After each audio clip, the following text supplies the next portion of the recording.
بیچارے کی راگ بھی ٹپک رہی ہے، ناک بھی بہ رہی ہے، راگ بھی ٹپک رہی ہے، فالج زدہ ہے، چارپائی میں بیٹھا ہے، دیکھ نہیں سکتا. بشر حافی یہ گئے، وہ دیکھ رہا ہے. بشر گئے تو آپ نے کیا کیا؟ اپنی دستار شریف اتار کر سب سے پہلے اس کا ناک صاف کیا، پھر اس بابے کی رال صاف کی، اس کا منہ صاف کیا، پھر اس کے چہرے کو گھڑے میں پانی لے کر دھویا. صاف ستھرا کرنے کے بعد اس کے پاس نیچے زمین پر بیٹھ گئے. وہ دیکھ رہا ہے، اپنے ہاتھ سے لقمہ توڑتے ہیں، بابے کے منہ میں ڈالتے ہیں،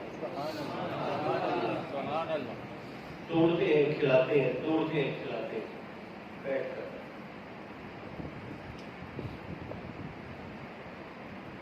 اگر آپ مجھے اجازت دیں یہ بات کہنے کی تو میں آپ کی خدمت میں کہہ دیتا ہوں.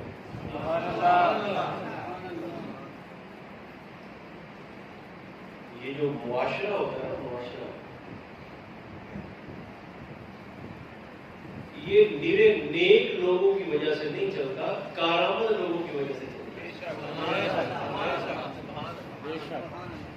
اور فرمائیے میں نے کیا کہا؟ میرے نیک لوگوں کی وجہ سے نہیں چلتا.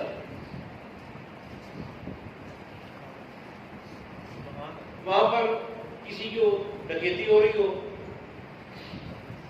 اور حاجی صاحب کہنے کی جو ہوتی ہے تو پھر ہونے دیں، میں تو نماز پڑھنے جا رہا ہوں. دیکھ رہا ہے موسیٰ کے سامنے اس کی دکان لوٹ رہی ہے، مگر اس کی تصویر چل رہی ہے، لوٹتے تو لوٹتے کھاتے تو کھاتے ہیں. معاشرہ صرف نیک لوگوں کی وجہ سے، برکت اگرچہ ہوتی ہے نیک لوگوں کی بھی، مگر جب اس کا ڈنڈا چلتا ہے تو پھر وہ گہیوں کے ساتھ ان کو بھی پیچھے کے رکھ دیتا ہے، پھر نہیں دیکھتا اچھا کیا ہے اور برا کیا ہے. قومیں جس نئے تک پہنچ جائیں، لوگ جس حد تک آ جائیں، ایک حد ہے اس کی بھی، آزمانے کی بھی، قدرت کے قانون کی بھی، اس کے بعد پھر اس کا ڈنڈا چل جاتا ہے. یہ معاشرہ کارآمد لوگوں کی وجہ سے چلتا ہے، اور سوسائٹی اور ملک کارآمد لوگوں کی وجہ سے بچتے بھی ہیں، چلتے بھی ہیں. آپ اس معصوم کے منہ میں لقمے ڈالیں. حضرت بشر حافی وہ دیکھتا رہا، چپ کر کے دیکھتا رہا، شرمندہ بھی ہوتا رہا، اندر ہی اندر شرمسار بھی ہوتا رہا. میں کیا سوچتا تھا، اب نکلا کیا؟ دیکھیں نا بدگمانی.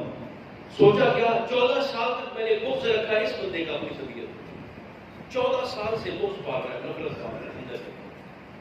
جب آپ اسے کھلا پلا کر بابے سے اجازت لے کر جب باہر نکلے تو سامنے وہ مالدار کھڑا ہے. آپ اسے دیکھ کر حیران ہوئے. اس نے کہا، رو پڑا، حضور مجھے معاف کر دیں، آپ کے متعلق میں دل میں بدگمانی رکھتا تھا، پورے خیال رکھتا تھا. آج پتہ چل گیا ہے کہ حکمت کیا ہے آپ کے اس عمل کے پیچھے. اس نے کہا، حضور میں بیعت ہونا چاہتا ہوں، اور میں بیعت نہیں کروں. اصرار کیا، ساتھ چلتا آیا، روتا آیا، معافی مانگتا ہے. حضور بیعت کر دیں. فرمایا ایک شرط پہ بیعت کروں گا. کیا؟ جو منظر تو نے اپنی آنکھوں سے دیکھا ہے، وعدہ کر یہ راز راز ہی رہے گا.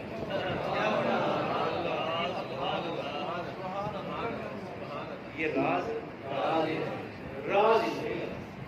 اس شرط پہ تجھے بیعت کر. ایمانداری سے سوچئے گا، بھلا گلاب کو بتانا پڑتا ہے نعرے لگا لگا کے کہ میں یہاں پر پڑا ہوں؟ خوشبو سے پتہ چل جائے یہاں کچھ ہے. گلاب کے پھول کو نعرے نہیں لگانے پڑتے، چیخنا نہیں پڑتا، بتانا نہیں پڑتا. خوشبو سے پتہ چل جاتا ہے کہ یہاں پھول گلاب کا موجود ہے. میں اور آپ اپنی اپنی طبیعتوں میں، اپنے اپنے مزاج میں خلوص لائیں. آپ یقین جانیں یہ وہ خوشبو ہے کہ جس سے معاشرہ ویسے ہی محل ہوتا ہے. سب سے پہلے تو گھر منور ہوتا ہے، کیونکہ گھر وہ انسان کی جنت بھی ہے، جہنم بھی ہے. گھر جیسا سکون بھی کہیں پر نہیں ہے، اور خدا بنا گھر جیسی آزمائش بھی وہ روئے زمین پر کہیں نہیں. سب سے پہلے تو آپ کا اپنا گھر ہے. کیسے خالص ہوگا؟ جب نیت پہ اخلاص آ جائے.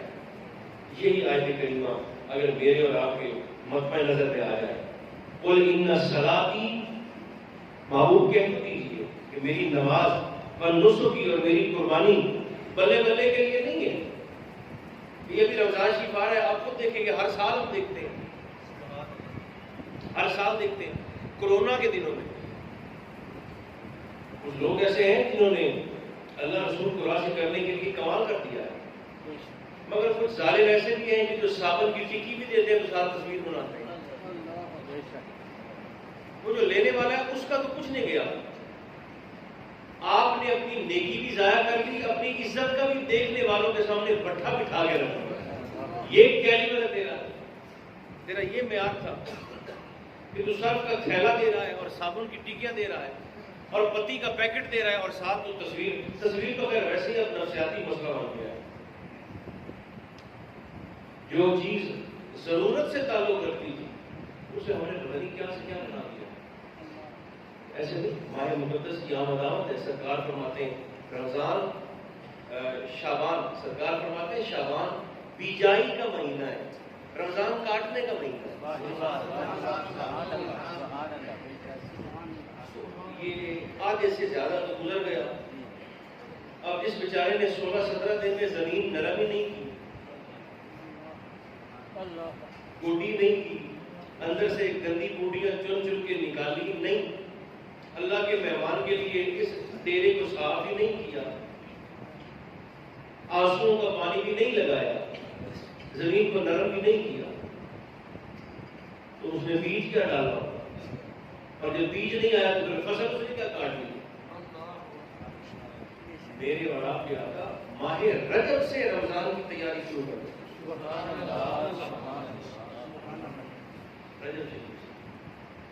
کریم وہ ہے کسی کو بھوکا نہیں سونے دیتا، اس کا فضل ہے. تو اس روزی کے چکر سے بھی نکلیں، اس پریشانی سے اپنے ذہنوں کو آزاد کروائیں کہ پتہ نہیں کیا ہوگا، پتہ نہیں ملتا ہے کہ نہیں ملتا، کتنا ملے گا. یہ ہائے ہائے کی دوڑ سے ذرا نکل آئے.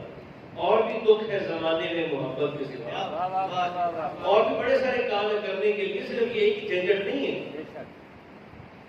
جتنی مجھے ضرورت ہے اتنے اللہ نے مجھے جیب میں دیے ہوں،